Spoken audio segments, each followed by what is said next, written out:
সুপ্রিয় দর্শক, এবার কলকাতার রাজপথে একেবারে ধুন্ধুমার কাণ্ড। দর্শক, কলকাতা হাইকোর্টের একটি মাত্র রায়ে লোকসভা নির্বাচন চলাকালীন এই রাজ্যের 25 থেকে 26,000 যোগ্য অযোগ্য শিক্ষক শিক্ষিকার চাকরি বাতিল হয়ে যায়। তারপর কলকাতা হাইকোর্টের সেই রায়কে চ্যালেঞ্জ করে 24 ঘন্টার মধ্যে এসএসসি, মধ্যশিক্ষা পর্ষদ এবং রাজ্য সুপ্রিম কোর্টের দ্বারস্থ হয়। তখন সুপ্রিম কোর্টের প্রাক্তন প্রধান বিচারপতি DY চন্দ্রচূড় কলকাতা হাইকোর্টের নির্দেশে স্থগিতাদেশ দেয়। তারপর থেকে কেটে গিয়েছে বহুদিন। অনিশ্চয়তার মধ্যে দিন কাটাচ্ছে যোগ্য শিক্ষক শিক্ষিকারা।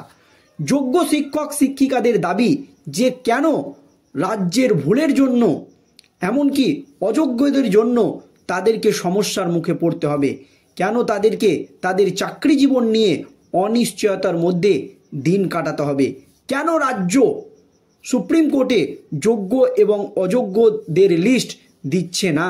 এই রকম একাধিক প্রশ্ন কিন্তু তারা তুলে দিয়েছে। এই আবহে 10ই ফেব্রুয়ারি সুপ্রিম কোর্টে উঠতে চলেছে এই বহু প্রতীক্ষিত 26,000 চাকরি বাতিল মামলার শুনানি।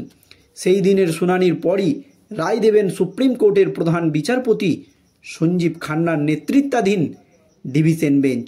কিন্তু এখনও পর্যন্ত রাজ্য এসএসসি যোগ্য অযোগ্যদের লিস্ট দেয়নি সুপ্রিম কোর্টে।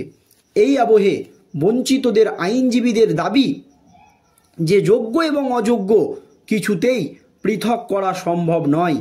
তাই কলকাতা হাইকোর্টের নির্দেশ বহাল রেখে, অর্থাৎ 26,000 চাকরি যে বাতিলের নির্দেশ দিয়েছিল কলকাতা হাইকোর্ট, সেই নির্দেশ বহাল রেখে আবারও নতুন করে পরীক্ষা নেওয়া হোক। আর এতেই যোগ্য শিক্ষক শিক্ষিকারা ঘটিয়ে ফেললেন একেবারে ধুন্ধুমার কাণ্ড। মুখ্যমন্ত্রী মমতা বন্দ্যোপাধ্যায়ের কালীঘাটের বাড়ি ঘেরাও কর্মসূচি। ঠিক কী হয়েছে দর্শক, কী পদক্ষেপ নিয়েছে যোগ্য শিক্ষক শিক্ষিকারা দেখুন। 2016 সালের SLST শিক্ষক শিক্ষিকাদের বিক্ষোভ ঘিরে তুলকালাম। যোগ্য অযোগ্যদের আলাদা করার দাবিতে রাস্তায় নেমে বিক্ষোভ। মুখ্যমন্ত্রীর হস্তক্ষেপ চেয়ে কালীঘাটে মিছিল করে যাওয়ার আগেই পুলিশের ধরপাকড় শুরু। কলকাতার রাজপথে একেবারে ধুন্ধুমার কাণ্ড। ময়দান মেট্রো স্টেশনে SLST চাকরি প্রাপকদের আটকালো পুলিশ। মিছিল আটকাতেই বিক্ষোভ দেখাতে শুরু করে যোগ্য শিক্ষক শিক্ষিকাদের একাংশ। এদিন বেলা 11:30টার সময় SLST শিক্ষক শিক্ষিকাদের জমায়েত হতে শুরু করে। তাদের দাবি যোগ্য অযোগ্যদের তালিকা আলাদা করা হোক। যোগ্য শিক্ষক যারা চাকরি করছে তারা কেন ভুক্তভোগী হবেন, এই প্রশ্ন তুলে এদিন জমায়েত করেন। যদিও এদিন কালীঘাটে অভিযানের অনুমতি দেয়নি পুলিশ। এরপরই বিক্ষোভকারী শিক্ষক শিক্ষিকাদের আটক করে প্রিজন ভ্যানে তোলা হয়। সকাল পেরিয়ে এখন সন্ধ্যা। যারা এদিন সকালে সেখানে উপস্থিত ছিলেন তাদের মধ্যে একজন প্রতিনিধি ফাল্গুনী দানা ABP আনন্দের কাছে দিলেন বিশেষ সাক্ষাৎকার। সাংবাদিক, মুখ্যমন্ত্রীর হস্তক্ষেপ চাইছেন, আপনারা এই দাবি কেন করছেন, এটাই আমি আপনার কাছ থেকে প্রথম জানতে চাইছি। দ্বিতীয়ত, 10 তারিখে রাজ্য সরকার এবং সুপ্রিম কোর্ট তাদের বক্তব্য রাখার কথা, কতটা আশা আপনারা দেখছেন যে সেই দিন রাজ্য সরকার বা এসএসসির পৃথকীকরণের বিস্তারিত তালিকা তারা কি সুপ্রিম কোর্টে পেশ করবে, এই প্রশ্ন করা হয়েছিল ওই যোগ্য শিক্ষিকাকে। তারপর তিনি বলেন যে আমরা হচ্ছি সরকারি কর্মচারী, মমতা দিদির সরকারের অধীনস্থ আমরা গত 10 মাস ধরে একটা বিপদের অবস্থার মধ্যে রয়েছি। আমরা আশা করেছিলাম যে আমাদের মাননীয় মুখ্যমন্ত্রী আমাদের কাছে আসবেন, আমাদের দুঃখ যন্ত্রণা ব্যথার কথা শুনবেন, কিন্তু উনি আসেননি। আমরা নিরপরাধ শিক্ষক, আমাদের কোনো দোষ নেই।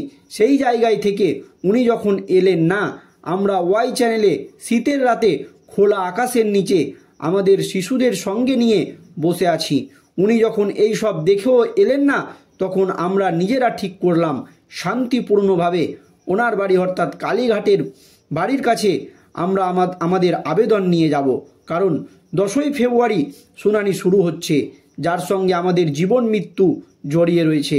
এই শুনানিতে যাওয়ার আগে আমাদের কিছু আবেদন রয়েছে, আমরা কিছু খামতি দেখতে পাচ্ছি, সেগুলো ওনার কাছে তুলে ধরতে চাচ্ছিলাম যাতে উনি নির্দেশ দেন এবং রাজ্য এসএসসি সেই খামতি পূরণের জন্য ঝাঁপিয়ে পড়ে। কিন্তু আজকে যেটা ঘটলো, এই অমানবিক সরকারের মুখ আজকে উন্মুক্ত হয়ে গিয়েছে সকলের সামনে, এমনই দাবি ওই যোগ্য শিক্ষিকার। তারপর তাকে প্রশ্ন করা হয় সরকারের খামতিটা ঠিক কোথায়। খামতি হচ্ছে হাইকোর্টেও কোন কারণের জন্য প্যানেলটাকে বাতিল করা, তার মধ্যে একটি কারণ ছিল যে যোগ্য অযোগ্যদের যে লিস্ট, সেই লিস্ট কিন্তু হাইকোর্টে দিতে পারেনি রাজ্য। সেই জন্যই কিন্তু হাইকোর্ট সেই 26,000 চাকরি বাতিল করে দিয়েছিল। আর সুপ্রিম কোর্টেও কিন্তু সেই জিনিসটাই হচ্ছে। যদি এই খামতির কিছুটা পূরণ হয় বা যদি মুখ্যমন্ত্রীর হস্তক্ষেপে পূরণ হতো, যদিও পুরোটা পূরণ হয়নি, তাহলে আমরা ক্লাইম্যাক্স পর্যায়ে পৌঁছে গিয়েছি। সেই সামান্য বিষয়টুকু যদি পূরণ করে দেওয়া হয়, তাহলে আজকে এতগুলো যোগ্য শিক্ষক শিক্ষিকা এবং শিক্ষাকর্মীরা তাদের জীবন ফিরে পাবে, আমাদের রুটি রুজি বেঁচে যাবে।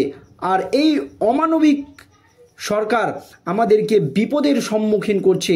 এই অমানবিক সরকারের মুখ আজকে উন্মুক্ত হয়ে গিয়েছে সকলের সামনে, এমনই দাবি ওই যোগ্য শিক্ষিকার। দর্শক, এই আবহে সুপ্রিম কোর্ট কিন্তু পরিষ্কার জানিয়ে দিয়েছে যে যোগ্য এবং অযোগ্য যদি পৃথক করা সম্ভব না হয়, তাহলে কিন্তু কলকাতা হাইকোর্টের নির্দেশই বহাল থাকবে, অর্থাৎ 26,000 চাকরি কিন্তু বাতিল হবে।